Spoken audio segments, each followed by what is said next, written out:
Yamini, so mafia ఏ విధంగా చెలరేగుతుంది అంటే బలవంతంగా భూములు లాక్కోవడం కానీ ఆస్తులు లాక్కోవడం కానీ ఆ విధంగా మాఫియా ఏ విధంగా చెలరేగుతుందో సో జగన్ ప్రభుత్వంలో కూడా ఆ విధంగానే మాఫియా లాగా వీళ్ళు విచ్చలవిడిగా మొత్తం భూ కబ్జాలు కానివ్వండి, అలాగే ఎక్కడికక్కడ మొత్తము దందాలు చేయడం జరిగింది. అండ్ దీనికి సంబంధించి కాకినాడ సీ పోర్టుకు సంబంధించి కూడా దాన్ని కూడా కబ్జా చేయడం కోసం జగన్ ఎన్నో కుయుక్తులు పన్నారని చెప్పొచ్చు. దీనికి సంబంధించి కేవీ రావు దగ్గర నుంచి బలవంతంగా సీ పోర్టును రాయించుకున్న పరిస్థితి.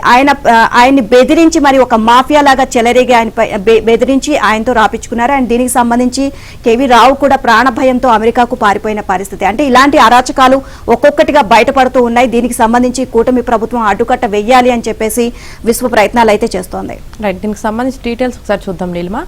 అధికార మండతో అరాచకం, వ్యవస్థలను అడ్డం పెట్టుకుని విచ్చలవిడితనం, కన్నేసిన ప్రతిదాన్ని కబ్జా చేసే నియంతృత్వం, అందుకోసం ఎంతకైనా తెగించే తత్వం. కాకినాడ సీపోర్ట్ ను హస్తగతం చేసుకోవడానికి అప్పటి సీఎం జగన్ అచ్చం ఇలాగే జగన్ నాటకం ఆడారు.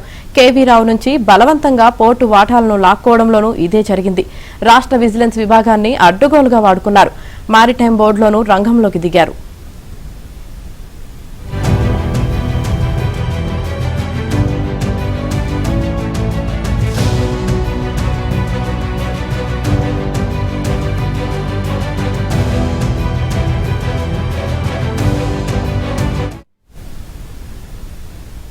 ఇక తర్వాత చెన్నైకు చెందిన పీకేఎఫ్ శ్రీధర్ అండ్ సంతానం ఆడిట్ కంపెనీని తెరపైకి తీసుకొచ్చారు. కేవీ రావు నిర్వహణలో ఉన్న సీపోర్టు ప్రభుత్వానికి 994 కోట్లు ఎగ్గొట్టినట్లు తప్పుడు నివేదికలు సృష్టించారు. దాన్ని అడ్డం పెట్టుకుని కాకినాడ సీపోర్టులో కేవీ రావు నుంచి 41.12% వాటాను విక్రాంత్ రెడ్డి, విజయసాయిరెడ్డి, అరవిందో పేరు మీద రాయించుకున్నారు అన్న ఆరోపణలు ఉన్నాయి. 2020లో కేవీ రావు ప్రాణభయంతో అమెరికాకు వెళ్లిపోయి 3 ఏళ్లు అక్కడే తలదాచుకున్నారు. ప్రభుత్వ పెద్దలు బెదిరించడంతోనే ఎవరికి చెప్పుకోవాలో తెలియని పరిస్థితి, కనీసం ఫిర్యాదు చేసుకునేందుకు కూడా సాహసించలేని దుస్థితి. కూటమి ప్రభుత్వం ఏర్పడిన తర్వాత కాకినాడ పోర్టులోని అక్రమాలు ఒక్కొక్కటిగా బయటపడుతున్నాయి. కాకినాడ సీ పోర్టులో కేవీ రావు నుంచి వాటాను బలవంతంగా రాయించుకున్న ఘటనలో విస్తుపోయే నిజాలు వెలుగులోకి వస్తున్నాయి. దీనికి సంబంధించి పూర్తి సమాచారం మా ప్రతినిధి ప్రసాద్ అందిస్తారు. ప్రసాద్, కాకినాడ పోర్టుకు సంబంధించి అనేక విస్తృత విషయాలు వెలుగులోకి వస్తా ఉన్నాయి. ఎందుకంటే ఇటీవల కూటమి ప్రభుత్వం అధికారంలోకి వచ్చిన తర్వాత కాకినాడ పోర్టు నుంచి అక్రమంగా ఎగుమతి చేస్తున్న రేషన్ బియ్యానికి సంబంధించి ప్రత్యేక దృష్టి పెట్టారు. పౌర సరఫరా శాఖ మంత్రి నాదెండ్ల మనోహర్ తో పాటు ఇటీవల డిప్యూటీ సీఎం పవన్ కళ్యాణ్ కూడా ఆ ప్రాంతాన్ని సందర్శించడం, అక్కడ రేషన్ బియ్యం ఎగుమతి అవుతుందో పాటు ఇట్లా అక్రమంగా గుర్తించారు. ఈ మొత్తం సంబంధించి ఇటీవల ముఖ్యమంత్రి చంద్రబాబు నాయుడు కలిసి నివేదిక ఇవ్వడంతో పాటు మొత్తం అంశాలు కూడా వివరించిన పరిస్థితి. అయితే అక్కడ కాకినాడ పోర్టులో ఏం జరుగుతుంది, అక్కడ ఇన్ని అక్రమాలకు గత 5 ఏళ్లుగా వేల కోట్ల అక్రమాలకు సంబంధించి ఎలా జరిగిన అంశంతో కూడా చంద్రబాబు ఆశ్చర్యపోయి వీటి విచారణ కూడా ఆదేశించారు.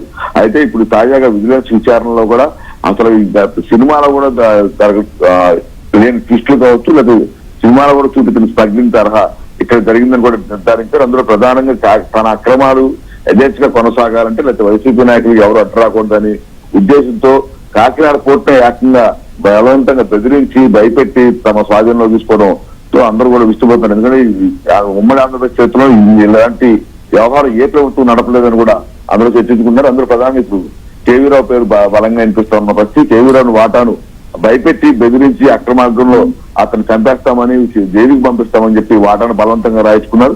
ఇక దీనికి సంబంధించి కూడా కుట్ర పూర్తిగా ప్రణాళికబద్ధంగా కూడా వ్యవహారం నడిపినట్టు కూడా అర్థమవుతుంది. అందులో ప్రధానంగా విక్రాంత్ రెడ్డి సన్నిహితుడిని అక్కడ తీసుకురావడం, అలాగే చెన్నై ఆడిటింగ్ కంపెనీతో ఒక నివేదికను ఏర్పాటు చేసి మొత్తం 994 కోట్లు ఎక్కడి నుండి ఒక కట్టుగా అందించి మొత్తం సినిమాలో ట్విస్టింగ్ తరహాలో మొత్తం అక్కడ అన్యాయం జరుగుతుంది, మోసాలు జరుగుతుంది, నువ్వే బాధితుడివి, నీకు శిక్షలు తప్పవు, లేకపోతే నువ్వు ఇక్కడి నుంచి పంపించేస్తావు, నీ కుటుంబాన్ని ఇబ్బంది పెడతావు, ఇట్లా ఎన్ని రకాలుగా బెదిరించాలో అన్ని రకాలుగా బెదిరించి కేవీ రావు నుంచి వాటా లాక్కున్న పరిస్థితి.